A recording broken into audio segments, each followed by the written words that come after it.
100. He. Etmez. Eder.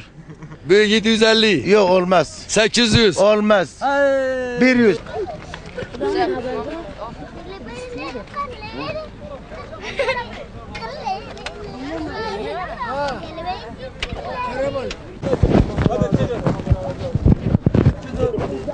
Hayvanlar var şu an. Ama millet alamıyor. Yani çok pahalı olduğu için millet alamıyor. Yani hayvanlar çok güzel. Yani eti çoktur. Her bir tanesinde 40 kilo et var. Malımız yetmiyor. Para yetmiyor. Biz ne yapacağız? Para bizim cebimizde yoktu, böyle bir ekmek de alacak. Biz ne yapacağız şimdi?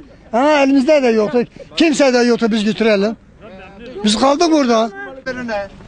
Tabi hami خواهی حیوان افراز کریه حالی تو کسیجی خوش نینه کالی برنه چه خواهی حیوان لره همی افراز کریه کیلو کای 500,000 میلیون اکی میشین اکی 100,000 köylü hemi ifraz کرنه ما تون کاستان دی 700 میلیون حبه میشنه جیت بین 105 میلیون افغان چانی داره خواهد کن ها طيب اردوغان کوکی من راکریه اما ایشه اما نه چه صبح دال هاگینال بر طاوی هاگیل بر گرمی هاگی وال های نوا با مغرب بای باره نه چه من نه خو نه آب خوریه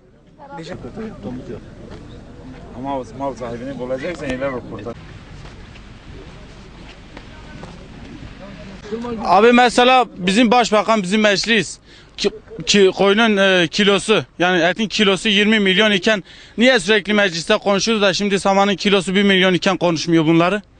Mesela bizim şu anda bütün çiftçiler iflas etmiş durumda. Biz samanın kilosunu 1 milyona alıyoruz.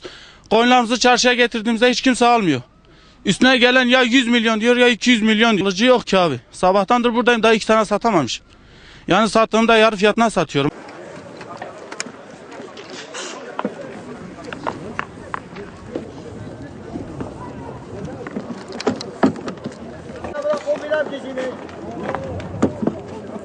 Size